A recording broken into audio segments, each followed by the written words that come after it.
And for those of you who don't know, I'm not Leslie. So thanks anyway, I appreciate that. Thanks for coming out. Welcome to the show, folks. How about a nice round of applause, just so we all stay warm in here.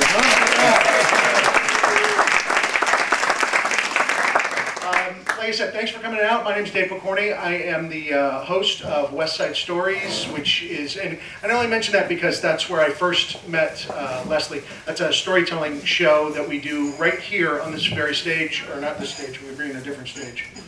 Which is weird, but the first Wednesday of every month. But again, that's not why I brought that up. I brought it up because the first time I saw Leslie at one of those events, I got to tell you, I just knew right away that she was something special, and I know that you guys all know the same. And she's extremely talented. She's been involved in theater most of her adult life, and she's got some other things going on that I want to mention as well. Coming up March 22nd and 23rd at the Art Center here in town, she'll be in a production of Petaluma Readers Theater's production. It is called Evolution of a Woman. And again, that's 22nd, 23rd, and 24th. And coming up this summer, she'll be again directing children's theater at the new Clear Heart Theater. I don't know how she has enough time in her life to do all these things. Oh, real quick, cell phones. If you guys have cell phones or any sort of device that might make a noise during the show, that would be fabulous if we could turn it off so it didn't make a noise during the show.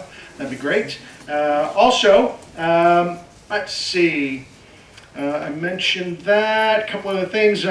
First of all, I was incredibly flattered that Leslie asked me to introduce her this evening. I don't really know why she did that, but I'm honored. I also want to thank Bill and Karen Reading for the lovely facility. How about if we have a nice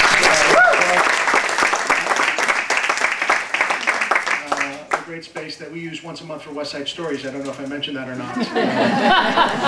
There are flyers you can pick up before you go. That's the first Wednesday every month. Right? A little bit about the show that you are about to see. Also, I know there are people that did not get tickets to tonight's show, and they're out in the cold, and that's the breaks right there. Except you can let them know that this show will be playing again at the grand opening of the new Clear Heart Theater, or Clear Heart Gallery, and that will be on May 25th at 7:30, and tickets are already on sale on brown paper tickets, where I think most of us got these tickets right here. So, a little about the show. First thing you should know, that no animals were harmed in the development of this show. That's really important to know. Also, like I said, there are tickets available for the next show. And the story that she's about to tell you tonight is about a crossroads. And when coming to a crossroads, we all do different things. And this is about what Leslie did. What Leslie did, she became a drama major. So that's always good. Ladies and gentlemen, it gives me great privilege to bring you Leslie Scatcherd and the Drama Queen.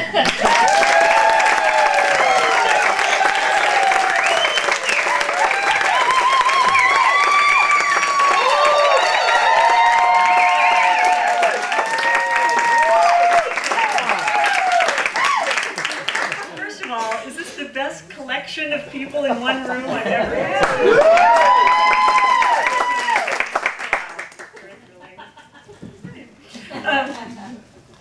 Right. Yes. When I was 18, I made my first grown-up decision. I was standing in the kitchen in our family home, and I announced to my parents that I was going to be a drama major. And this was met with pitying, disappointed, dismayed looks, because they knew darn well that when I got out of college, I was not going to have people knocking down my door for jobs, right? But I was determined. Now, to make matters worse, I had grown up in LA. And I had applied to and been accepted to both UCLA and USC's drama programs, which were really good. But I was 18, and I was tired of living in LA, and I decided that I was going to be a drama major at Cal Poly San Luis Obispo. Great. I know. So amidst the architects and engineers who had apparently listened to their parents, off I went to Cal Poly. Now, it had all started back in 1968 when I was in 6th grade at R.D. White Elementary School. I was running for program chairman, a job I had wanted since the 1st grade. I had been watching the program chairman throughout my elementary school career get up and introduce all of the assemblies and MC the talent show. And I knew that was the job for me. So it was me, the tall, skinny girl with buck teeth and glasses, running against Mark Buell, the most popular boy in the school. But I was feeling pretty good because I had a great speech. My mother had helped me write it. And I even had a slogan. My last name is Scatcherd. My slogan was, for the best catch, vote for Scatch. I thought that was good, right? Now, in 1968, The Sound of Music was a really popular movie, and I owned the soundtrack. I could do perfect imitations of Julie Andrews, Liesel, the captain, even Mother Superior with her dramatic vibrato. And I used to listen to that album every day when I was getting ready for school. And this day was no exception. It was the day of the election. And I had just finished listening to Mother Superior sing, "Climb every mountain, ford every stream, follow every rainbow till you find your dream." And I was pumped. I was going to beat Mark Buell at this election. It was the last thing I ever did. So I went off to school a little early, and I found my place on the stage and waited for the election to begin. And it took a while before Mark Buell comes strutting in. "Hi, Mark. Are you ready for the election?" "Yeah." "So do you have your speech all ready?" "Yeah." And he hands it to me. So I read it. And I realized right then that Mark Buell was not the most popular boy in the school because of his intelligence and wit. My speech was way better. I actually had a shot at this thing. I was very excited. Until the principal says, "We will now hear from our candidates for program chairman. First up is Mark Buell." And the entire auditorium just goes crazy. They're cheering, cheering. He goes strutting up to the stage at the microphone and he delivers his pitiful little speech. And then he says, "Thank you very much." And the place, it's echoing off the walls, right? I don't even hear my name being called. So I finally get up and I walk up there with my little knees knocking and my little buck teeth chattering. And I deliver my speech. And I get to the part where I'm going to hit him with, "For the best catch, vote for Scatch." And I realize it's not enough. If I am going to win this thing, I got to pull out all the stops. And suddenly I know what I'm going to do. So I plant my 2 feet and I take a deep breath. And in my best Mother Superior imitation, I sang, "Climb every mountain." My 4th grade teacher has tears running down her face. "On every stream." My 5th grade teacher is doubled over laughing. "Follow every rainbow." Kids are falling out of their chairs laughing. "Till you find your dream." My dream is to be your program chairman. The place erupted.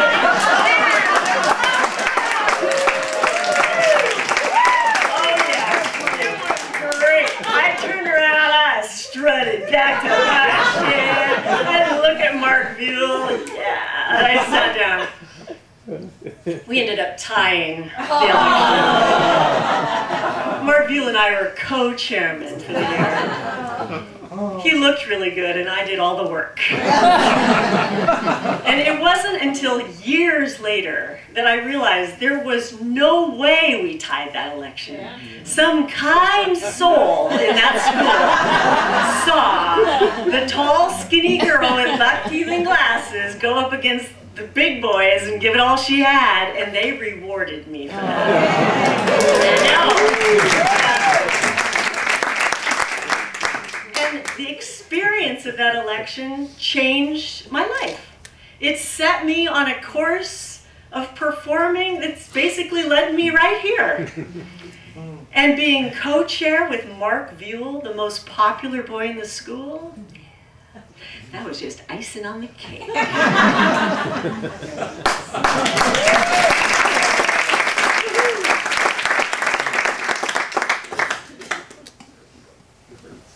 So basically all the way through junior high and high school, I just tried to get on stage as much as possible.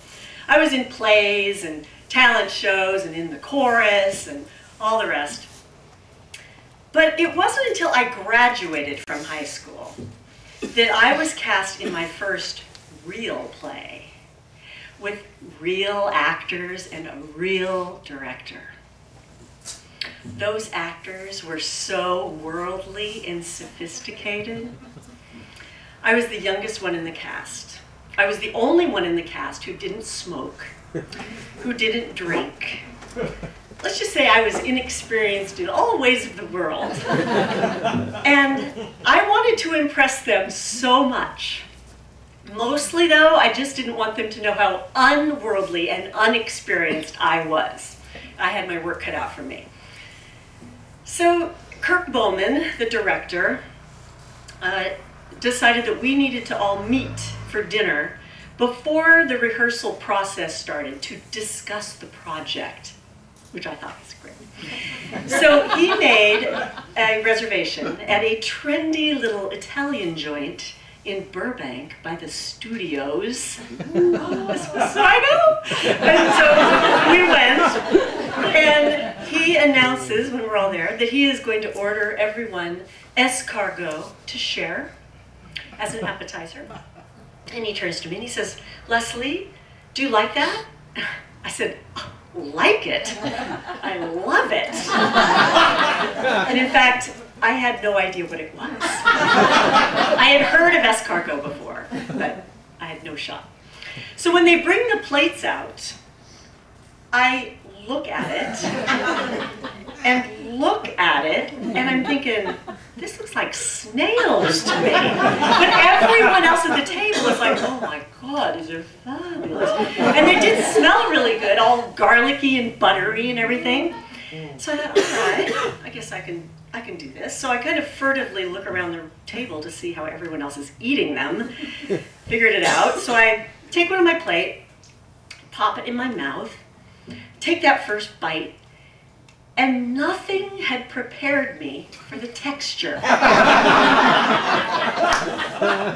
felt my gag reflex kick in. And I thought, my God, if I don't swallow this in one gulp, I am toast. So I took a deep breath and I gulped it down successfully. Now there's a little something you should know here.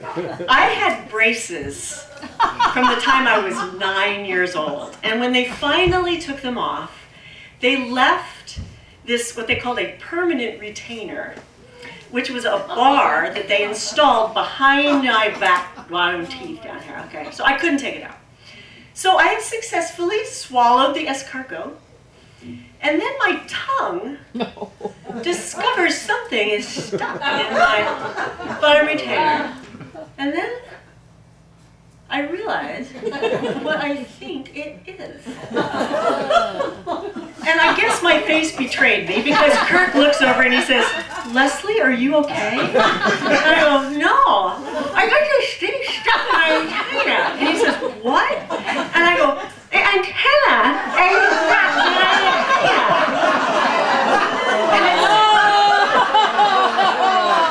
And it's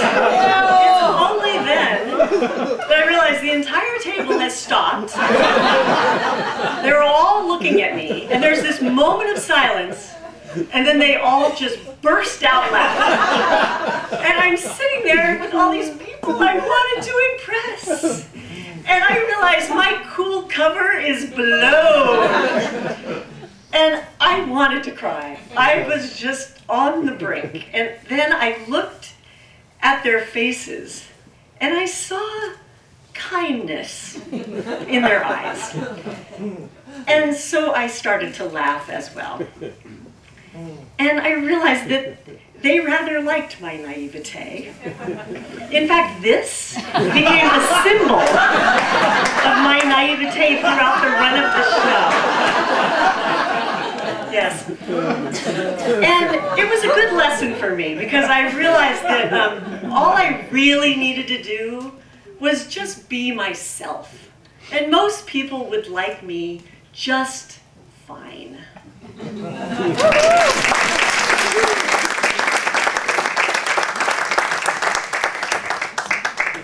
So indeed, I went off to Cal Poly, and I had a ball.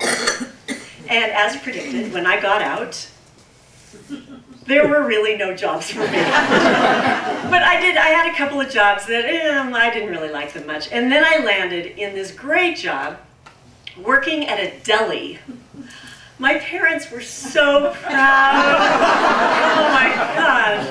I was making sandwiches by day, but by night, I was an actress. Oh my gosh, I loved it. So I had been cast as the female lead in Barefoot in the Park, Neil Simon comedy. And it was the longest running show I had done up to that point. Had a 6-week run, and we did 4 shows a week, so it was pretty intense. And it was great, because I found that I knew the show so well that I could just do the show. I could hit my blocking, hit the laugh lines, you know, just everything's good. But my brain could be thinking about what we were going to be doing after the show, right? It was wonderful.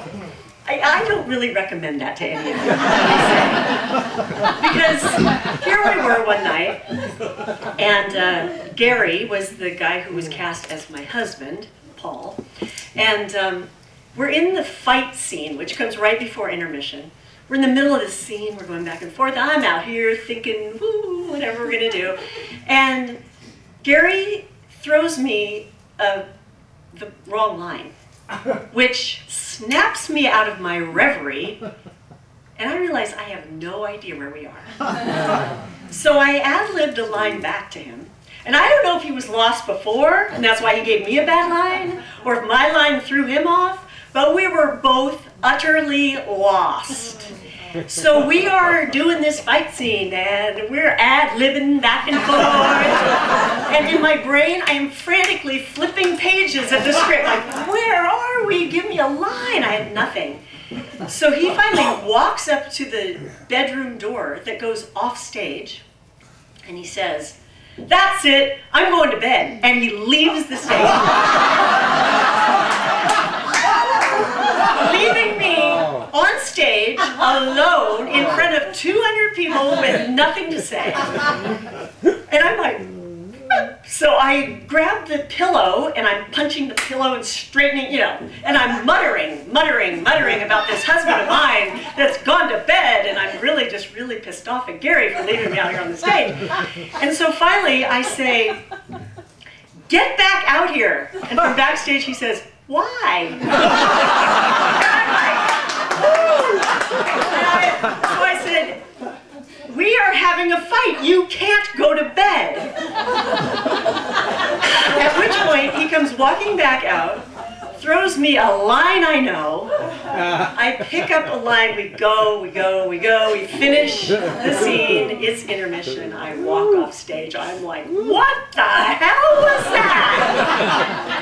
Well, in fact, what he did was he went backstage, grabbed the stage manager, found the script, gave me a line, which was actually really good. So he was probably only gone about 30 seconds. It just felt like an hour and a half to me. And he indeed did save the show, but not before taking 10 years off of my life. Oh my God, it was...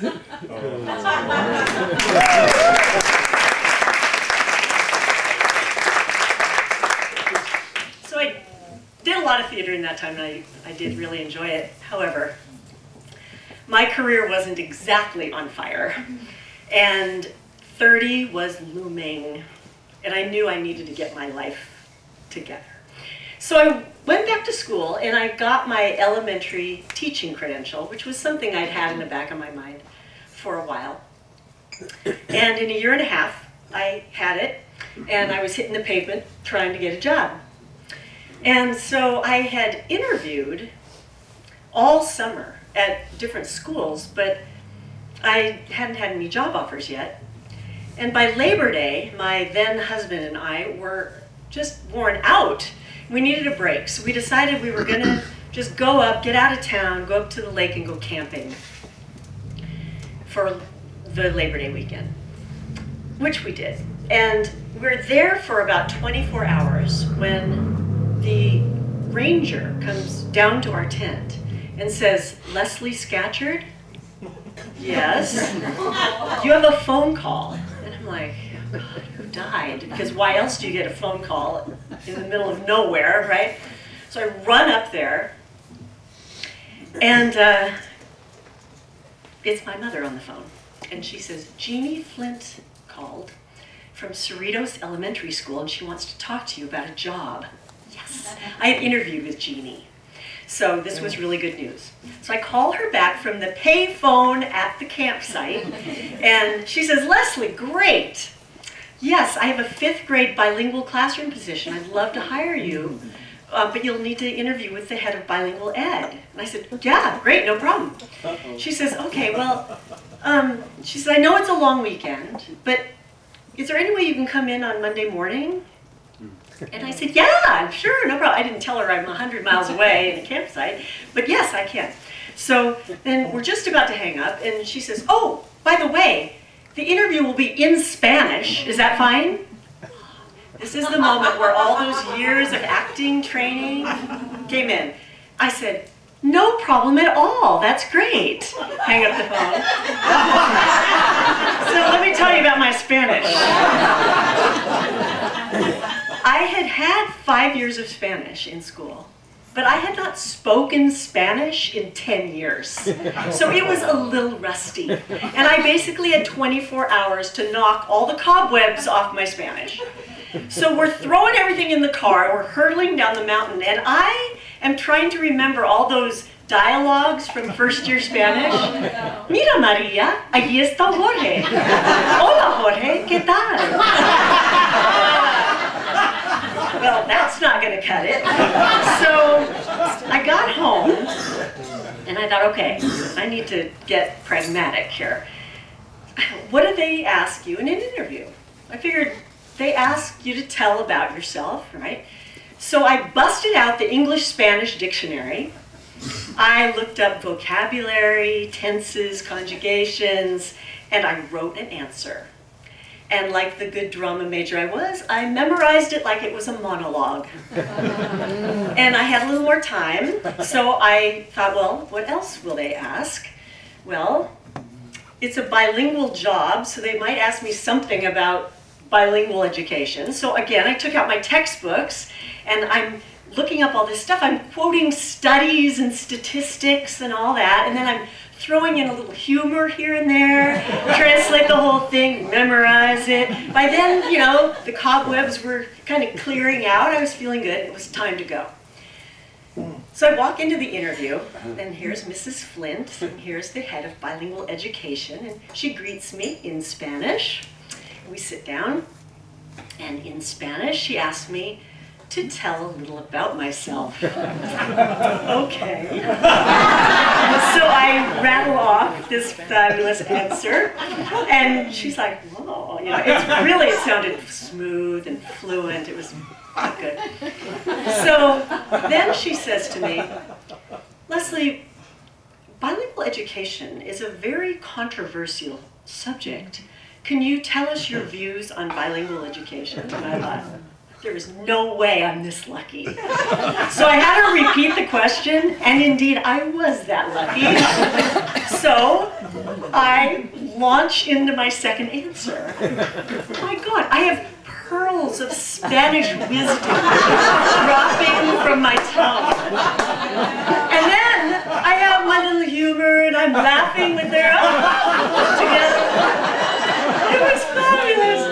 So, strangely, it wasn't until that very moment that I realized no matter what else she asked me right now, I am screwed. I have nothing else prepared. So I'm getting a little sweaty, thinking, oh my gosh, what am I going to do? She says, Leslie, could you tell us your discipline plan for your classroom, please? Sure. So I'm sitting there, and my brain is going 1,000,000 miles an hour, and I can't think of any vocabulary to say what I need to say. And I'm thinking, I am going to look so stupid right now. I can't believe I've done this. So I see this water bottle on the table, glasses. So I go, oh, excuse me. Fake a cough. I have a tickle. Grab the water.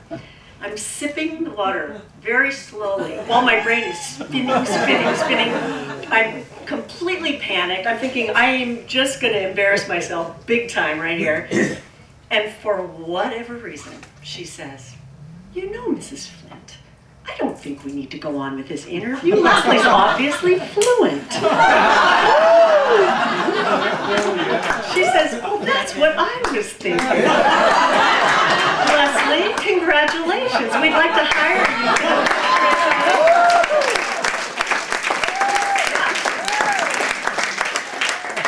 So I shake their hands really quickly and get out of there before they say anything else to me. And I'm out in the parking lot, and I'm like, I just got hired to teach the 5th grade bilingual.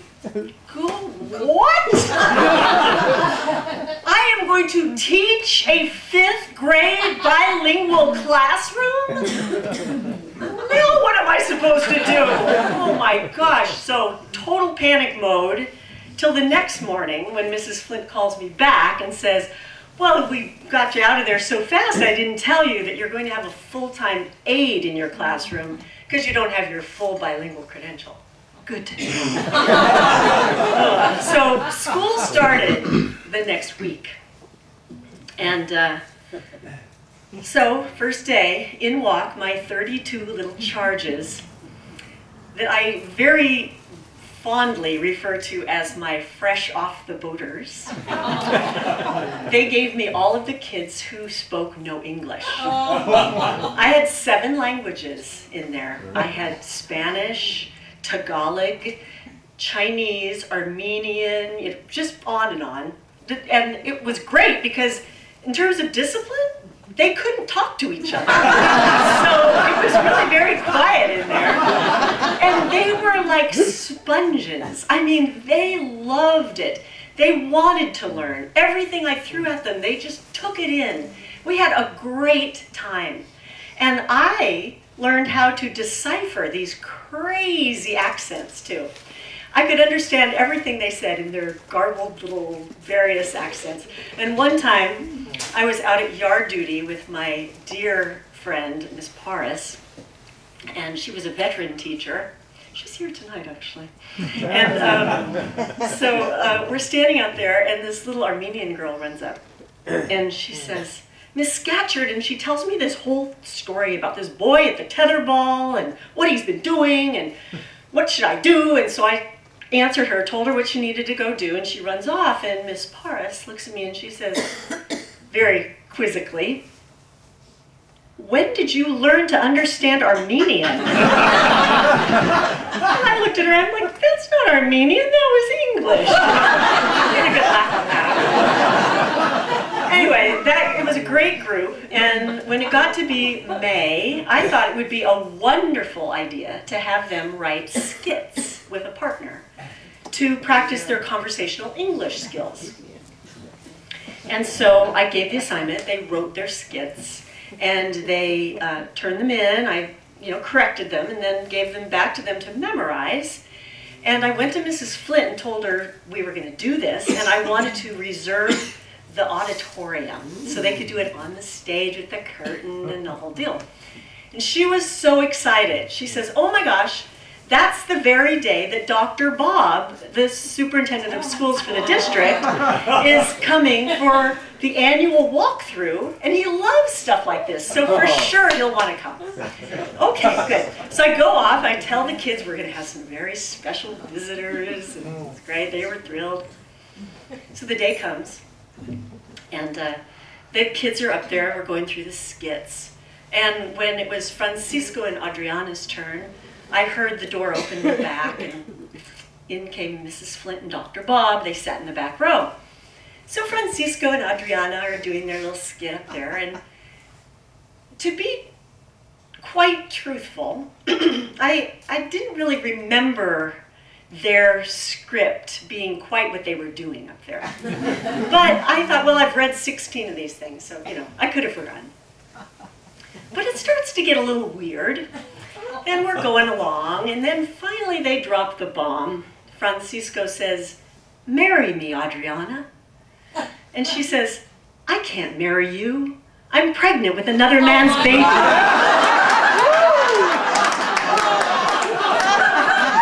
my God.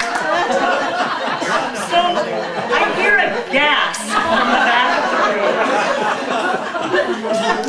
The kids who are watching their show are just riveted. They can't wait to hear what's coming next.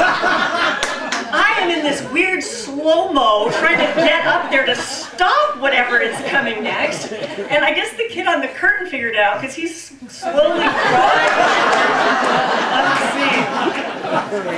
I get up there just in time to see Dr. Bob and Mrs. Flint leaving the auditorium, and I turned around and I said, "What was that?" And they said, "Well, we thought ours was kind of boring, so we wanted to make it more exciting for our visitors." I said, "Oh, that was exciting." You realize that was the superintendent and the principal back there? What I didn't say was, do you realize I am a first-year, untenured teacher, and I may not have a job tomorrow because my 5th graders just did a skit about unwed pregnancy in front of the superintendent of schools? I didn't say that. I just took them back to class, waited for the repercussions because I knew they were coming. I just didn't know what they would be. And sure enough, about 10 minutes to 3, Mrs. Flint comes on the intercom. "Miss Scatcherd?" "Yes, Mrs. Flint. Would you please come to my office after school today?" "Yes, Mrs. Flint." I turn around, and the kids' faces are horrified. They'd all had friends called to the principal's office before, but they'd never had their teacher called to the principal's office. They were scared for me. I was scared for me. So I make the long trek to Mrs. Flint's office, and I walk in, and she's sitting like this. And she says, "What happened in there?" And I'm like, "Oh my God, Mrs. Flint, I don't know. I gave them this assignment, and I read it, but I didn't remember what they said, and oh my gosh, I just don't want to be fired." And she looks up, and she's laughing. And she says, "Dr. Bob and I had to get out of there quickly." We were both laughing so hard. We didn't want the kids to get the wrong impression. So I said, "I just don't understand why they did that." And she looks at me kind of quizzically, and she says, "Well, it is 5th graders in springtime." And I'm like, "Is that a thing I'm supposed to know?" And she says, "Oh, yeah, you'll get used to it." She says, "It gets to be May, their hormones kick in, and they all just start acting a little crazy." Good to know. Heads up on that, might have been nice. Oh, God. So, here, to any of you first-year teachers out there, or anyone with a 10-year-old at home, yeah. Forget Shakespeare and that whole Ides of March thing. Beware 5th graders in springtime.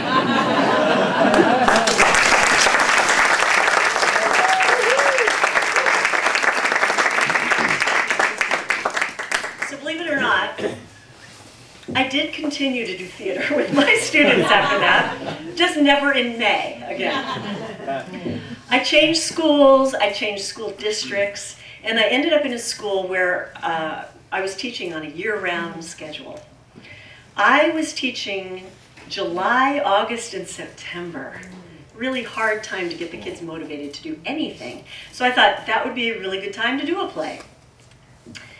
And since we were the only school in the district on year-round, they let me use the junior high school stage for our play, which was big and grand with lights and everything. And they even bussed us over there several times a week for rehearsal. So that was great. I had a particularly gifted class that year, and I had found this wonderful children's adaptation of HMS Pinafore, Gilbert and Sullivan. And so I thought this was a great match. So I had bought a CD and of a professional opera company singing all the songs. And so that's what we were using to learn the show. But it was a little daunting to have 10-year-olds singing along with these professional opera singers. So it just so happened that I lived across the street from the director of the local opera company. So I went over and I told him what I was doing, and I asked him if he had a rehearsal CD for HMS Pinafore. And he says, well, no, I don't have a CD, but I have the boat. And I said, say what?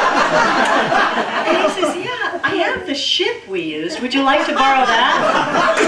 Why, yes, I would. So we go down there to this huge warehouse where this opera company keeps all their stuff. And here is this ship. It has decks that the kids can sing and dance on, right? I mean, it was nuts.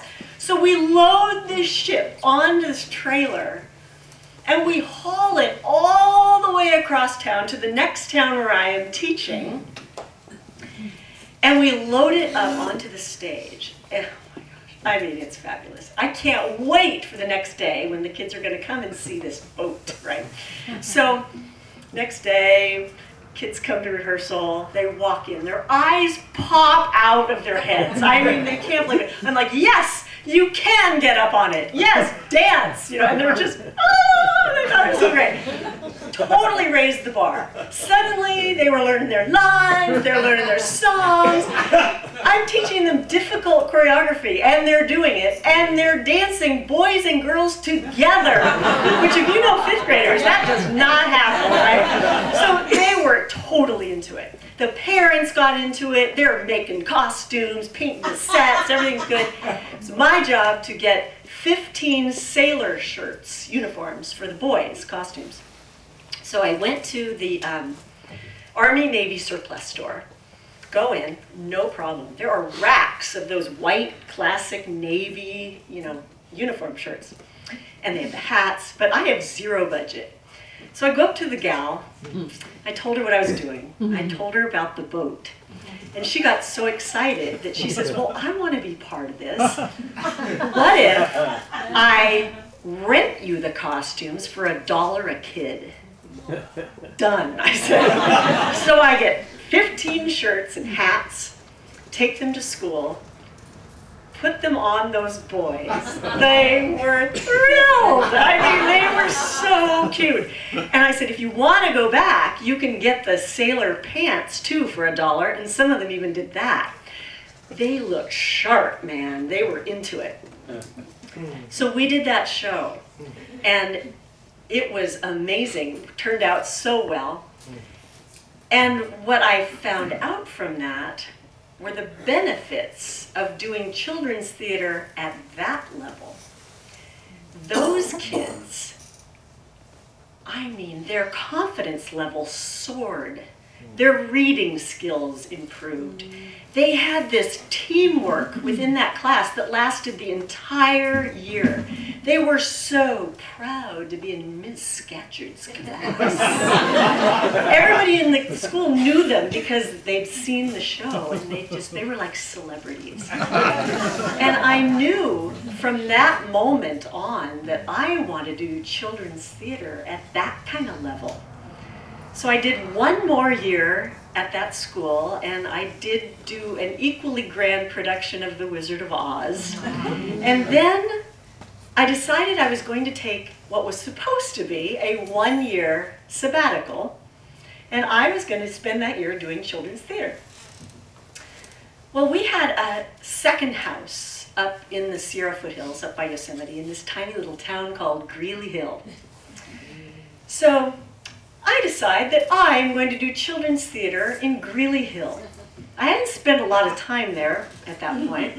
I had no idea if there was a stage there, or if even there were any children there. But keep in mind, I am the one who decided to go to Cal Poly for her drama major, so not all of my decisions were that well thought out. Anyway, so go to Greeley Hill, and I noticed when I go to the store that the people there didn't look a lot like the people I knew. Like, a lot of them didn't have all their teeth, and there were lots of big bellies and John Deere caps and chewing tobacco, and they weren't real keen on strangers, if you know what I mean. So that said, I went to an event at the community club, and I walked in, and there, lo and behold, was a funky little stage. But I had done plays in some pretty funky places, so I figured I could probably make that work. So I was sitting next to this gal, and I said, how does one get to use that stage? And she says, oh, well, you have to talk to the community club board. Well, how does one do that? She says, well, the president is sitting right behind you. The beauty of a small town. So I turned around, and there she was, and I talked to her, and it was set up that I would come to the next board meeting with my proposal. So I rushed home, and I made my proposal, and I had little handouts and everything, and I'm all excited. So I walk into the community club board meeting, and there are 7 surly senior citizens looking at me kind of like, who is she and what does she want? And I go up, and I was, trying to present this great idea. I'm going to turn this into a community theater, a children's theater. And I'm not getting much from them at all. They're just kind of, looking at me. And the president says, why don't you go outside and wait for a minute? We'll discuss this. And I'm walking outside, I'm thinking, oh, I can't believe this is my plan, and it's not going to happen, So she comes and gets me, I walk back in, and they're all smiles. And they said, we'd love to have you do children's theater here. Okay. They said, well, the kids here don't have a whole lot to do after school, so this would be great for you to do this. And to show our support, we would like to offer you the community club for free. Oh my gosh. Well, that was a good sign. So I ran off, picked out a play. I knew I wanted to do a Christmas show. And, but again, I had no idea how many kids were in town. So I picked one with 6 boys and 6 girls, figuring I could work with it. So there was no way to get the word out, except that you put little flyers up at Greeley Hill Market and the True Value hardware store. And so you put your little flyers up and you hope that people see them. So I sat there at the community club on the day of auditions, and in through the door walked 6 boys and 6 girls. I thought, okay, this wasn't meant to be. So we did our rehearsals. I figured we'd do 2 shows. It's a small town, And word was getting out. There were 2 camps. There was the, have you heard about that gal who's trying to turn the community club into a theater? And then there were the people who thought this was a pretty good idea. And my phone started ringing. First, it was the women's club. They wanted us to perform our play at their Christmas meeting. Okay. Then the Ambulance Association called. They wanted me to do the play at their Christmas party. Okay. Then the next town down called. They did a Victorian Christmas festival every year. They wanted us to bring the show to them and do it several times over the weekend. We were going to take our show on the road, which we did. So it was met with, I mean, this town loved us, okay? We finished the show. As soon as we're done, my phone starts ringing again. It's with cash donations. Please, would you please do another show? Like, try to stop me. Then I get calls. My Aunt Edith died and left me all her fur coats. Would you like them? Yes, I would. I got donated storage units for costumes. I mean, the artists in town were begging me, could we please paint your sets? Yes. So it was a true community theater. And in this strange little way, I changed that town. I gave them something to rally behind. I gave those kids something to be proud of. They walked with their heads high. And I was there for 7 years. And it really grew into something quite spectacular. And I guess it's true. One person's dream can make a difference, and I did. And it changed my life as well. It was a really special time for me. But life intervenes sometimes. In 2004, my sister and I had a really tough year. It was filled with loss, death, change. And I knew that I really wanted to be with her, to live close to her, so that we could give each other emotional support. So I made the really difficult decision to leave Greeley Hill and to move to Petaluma. So I got here and I did some children's theater with a wonderful group of kids. But it was really hard to find a home here for the theater. So at the same time that that was going on, I started to get a little itchy to start performing again, because I hadn't really done much performing since I started directing. And my sister knew that I wanted to do a little performing. She had the store Busha downtown Putnam Plaza. She called me one Saturday morning and she says, Leslie, they're doing karaoke here in Putnam Plaza, and it looks like something you'd really like. Really? So I go down there, and I watched them for a while, and it did look pretty fun. So I picked out a song that I thought I could handle, and I got up, and I sang, and it was great. I really enjoyed it. These two guys came up to me afterwards, and they said, you know, we haven't seen you doing karaoke before. You ought to come join us at the aquarium on Friday nights. We sing there every Friday night. And I'm like, the aquarium? They said, yeah, you know that bar up there on Petaluma Boulevard by Lucky? And I'm thinking, oh yeah, I know that bar. And I go, oh yeah, great. I'm thinking, no way in hell I'm going there. So, but Friday night rolls around, I'm sitting there on my couch. I'm like, I think I'm gonna go do some karaoke. So I go upstairs to put on some bar attire. Okay, so we've got elementary school teacher attire. We have bar attire. That Venn diagram has a very small intersection. So I found something I thought was suitable. Get in my car, and I'm driving up the boulevard. My heart is pounding out of my chest. I have never walked into a bar by myself before. Who am I? What am I thinking? So I pull up in front, and I'm sitting there looking at this place. I'm like, oh my God, I can't believe I'm going to do this. Walk through the doors, and those two guys are standing there, and they looked at me, and they so sweetly, they go, UK! Oh, I felt so at home, so welcome. So I sang all night. I loved it. It was so fun. I loved the performing, the camaraderie. It was so great. So after about 6 months, I was going every Friday night.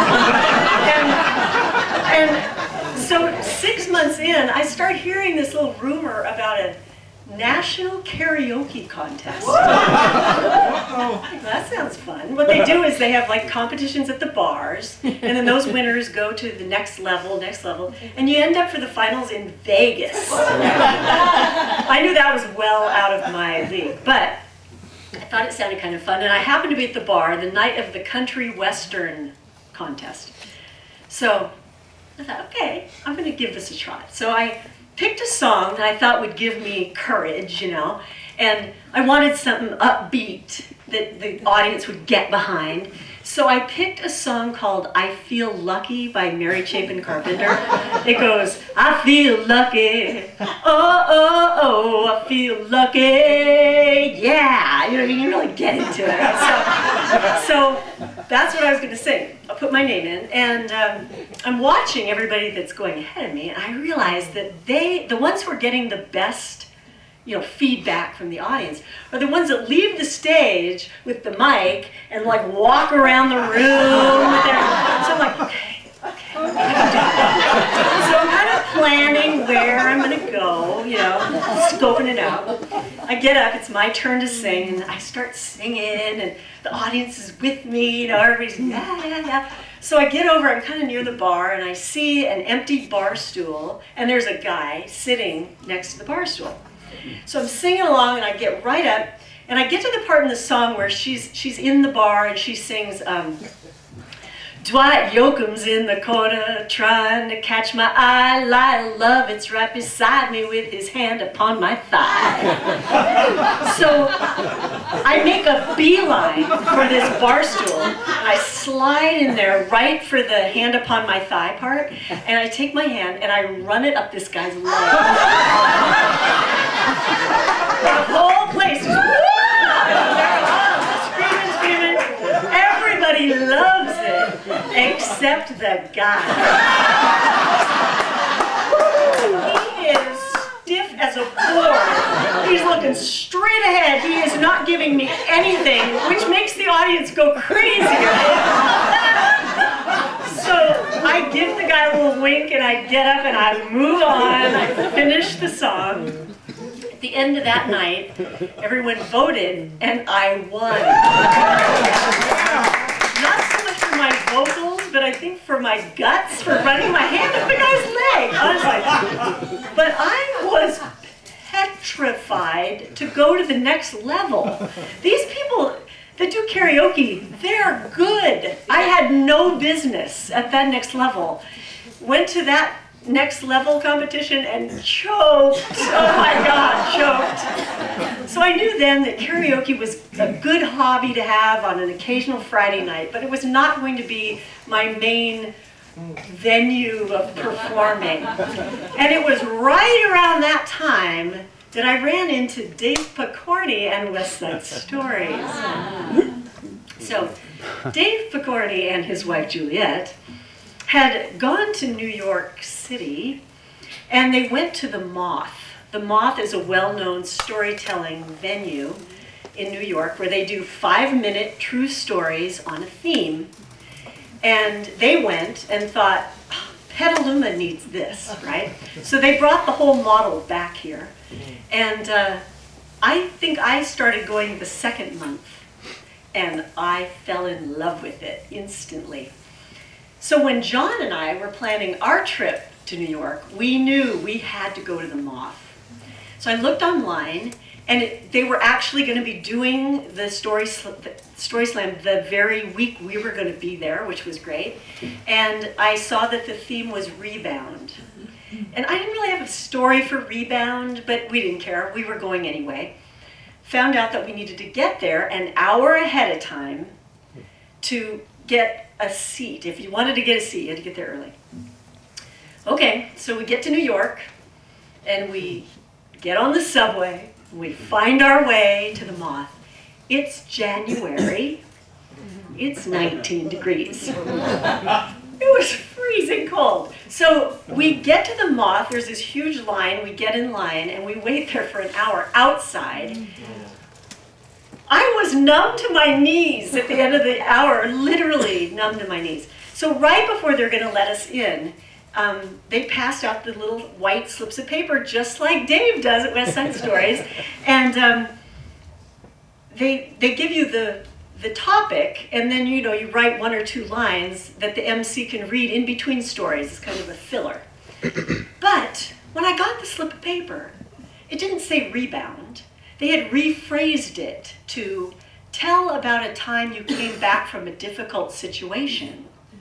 And I thought, I have a story for this. I have my Climb Every Mountain story. I've told it at WestSide Stories. I know it's 5 minutes. I can do this. So with like 5 minutes to spare, I realized I was going to put my name in at the moth.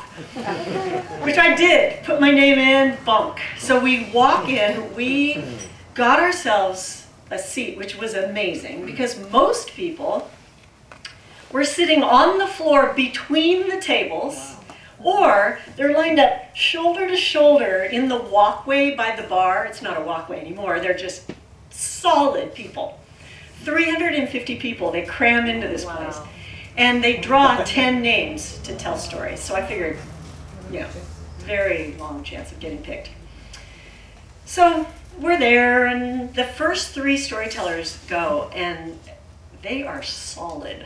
These people can tell a story. They have judges at the Moth that actually, they hold up the numbers like in the Olympics, 7.5, 4.2. Well, these 3 storytellers that had gone were really good, and the highest score they'd gotten was an 8.6, which is okay, but I thought they were better than that, so I thought, boy, these judges are tough, 4th name out of the hat is Leslie Sketcher. My stomach goes, whoa, and John's like, you can do it, champ, you can do it. So I get up, I'm picking my way through all these people on the ground. I'm shouldering my way through all the people by the bar, and it is amazing what goes through your mind when you're in that situation, like trying to keep your wits about you. I had wanted to be on a stage in New York City since 1968, when I first found out what Julie Andrews did for a living. And when I was of the age in my life when I could have done that, I didn't do it. My biggest regret in my life was not pursuing an internship that my professor in college had recommended me for. I picked a boy instead.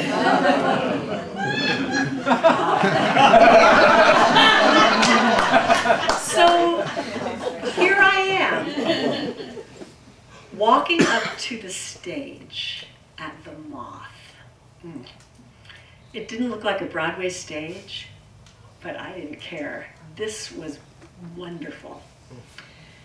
So I walk up on stage and I start telling my story, and the audience, oh my gosh, the energy that I got off that audience, it just hit me like a wave.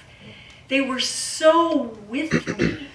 They awed in all the right places, and they laughed in all the right places. And when I got to the part in that story where I've just finished singing and the whole auditorium erupts in cheers and laughter, the entire Moth erupted in cheers and laughter. And I'm standing there on that stage, and I had the presence of mind to think, drink this in, Les.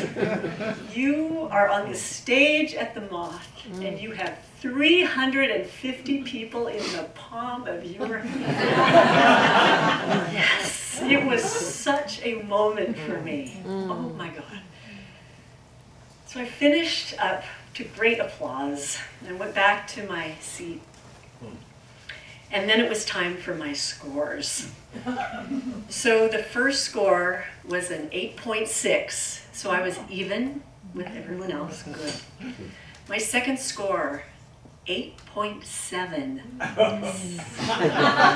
My third score, 9.3. I was in first place at the mall.